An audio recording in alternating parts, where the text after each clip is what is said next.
America और Iran के दरमियान बात मुज़ाकरात से आगे बढ़ चुकी है और दोनों ममालिक के दरमियान एक मुआहदा तय पा चुका है। अमेरिकी सदर डोनाल्ड ट्रंप और इसी तरह ईरान के सदर पेज़ेश्कियान ने मसूद पेज़ेश्कियान ने इलेक्ट्रॉनिक मुआहदे पर दस्तखत किए हैं, इलेक्ट्रॉनिक दस्तखत किए हैं।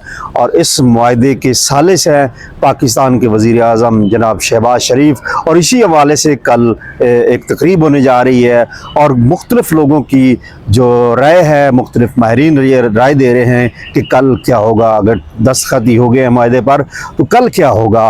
लेकिन सबसे अच्छी खबर जो पाकिस्तान के लिए है, पाकिस्तानियों के लिए है, ये खबर तो मैं आपको बाद में दूंगा, लेकिन इससे पहले हम जायज़ा तो लें ना, ये मुआहदा है क्या होने जा रहा है। अगर इस मुआहदे में क्या शामिल है तो सबसे पहले तो ये है कि 60 दिन में, मतलब कि 60 दिन में हतमी मुआहदा होगा। इस हवाले से दोनों ममालिक इस पर बात पर मुत्तफिक हुए हैं कि ये 60 दिन मुज़ाकरात होंगे। 60 दिन के मुज़ाकरात के बाद एक हतमी मुआहदा होगा और इसी दौरान हो सकता है कि जल्दी ये मुआहदा हो जाए और इस पर दोनों ममालिक मुत्तफिक हो जाएं।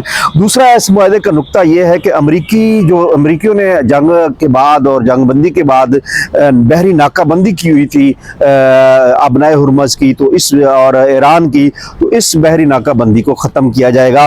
और इसके अलावा तीसरा जो नुक्ता है आबनाए हुरमज़ की बहाली है। आबनाए हुरमज़ को बंद कर दिया था ईरान ने और आबनाए हुरमज़ को ईरान अब खोलेगा और इस पर कोई टोल टैक्स नहीं लिया जाएगा और ये 60 दिन तक बग़ैर किसी टोल टैक्स के खुली रहेगी और सब जहाज़ों को यहाँ से गुजरने दिया जाएगा। वो जहाज़ चाहे पाकिस्तान के हों, ईरान के हों, चाहे इंडिया के हों, चाहे चीन के हों या अमेरिका के किसी के भी हों, तो ये जहाज़ वहाँ से गुजरेंगे। इसके अलावा चौथा जो नुक्ता है इसका $300 अरब अमेरिका और अमेरिका के जो इत्तेहादी और इसी तरह जो खित्ते की शराकत है अमेरिका के, वो ईरान को ये फंड्स $300 फराहम करेंगे। ये तरक्याती फंड्स होंगे और जो तबाही हुई है ये जो ईरान को पे करनी पड़ेगी, जो ये ममालिक पे करेंगे और इससे वो अपनी बहाली करेगा। डोनाल्ड ट्रंप तो इस हवाले से इनकार करते रहे हैं लेकिन इस मुआहदे में शामिल है। पांचवा जो नुक्ता है, ईरान पर आयद पाबंदियों का खात्मा किया जाएगा। ईरान पर जो पाबंदियां अमेरिका ने आयद की हुई हैं वो तमाम पाबंदियां ख़त्म कर दी गई हैं।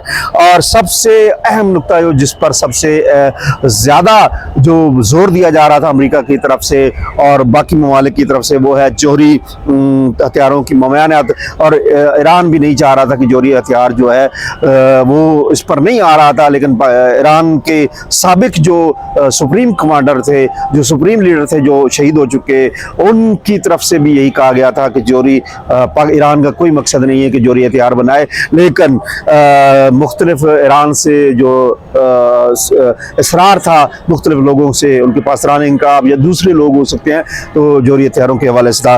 और ईरान जोहरी हथियार नहीं बनाएगा और इससे हट जाएगा और इस पर पाबंदी होगी। ये है वो नुकात जो मेन इस वक्त सामने आए हैं और ये सामने जो चीरपा चीज़ देखी जा रही है और इस पर बाकायदा अब तकरीब होगी। तकरीब में कौन कौन शरीक होगा इस हवाले से भी मुख्तलिफ खबरें आ रही हैं। लेकिन पाकिस्तानियों के लिए बड़ी खुशखबरी ये है, जो उनके लिए खबर है वो है पाकिस्तान में तेल की कीमतों के हवाले से। जिस हवाले से बार बार कहा जाता है कि तेल की कीमतों को वापस उसी पोजीशन पर लाया जाए जहां पाकिस्तान में तेल महंगा होना शुरू हुआ, जंग के बाद तेल महंगा हुआ, अपना हुरमज़ बंद होने के बाद तेल महंगा हुआ, उस तरफ वापस आना चाहिए। और पाकिस्तान के लिए खुशखबरी है और पाकिस्तानियों के लिए खुशखबरी है कि 100 रुपए तक तेल सस्ता हो सकता है, पेट्रोल डीजल। और हो सकता है कि फौरी ये 100 रुपए सस्ता ना हो, लेकिन ग्रेजुअली मुसलसल ये हर 10 तारीख को, 15 तारीख को इस तरह सस्ता होता जाएगा। आज आपको पता है कि 18 तारीख है और आज 12 बजे तक आप इंतज़ार करें। हो सकता है कि ये पेट्रोल की, डीजल की कीमतें कम हो जाएं, क्योंकि शहबाज शरीफ ये खुशखबरी सुना सकते हैं स्विट्ज़रलैंड जाने से पहले, जिनेवा जाने से पहले।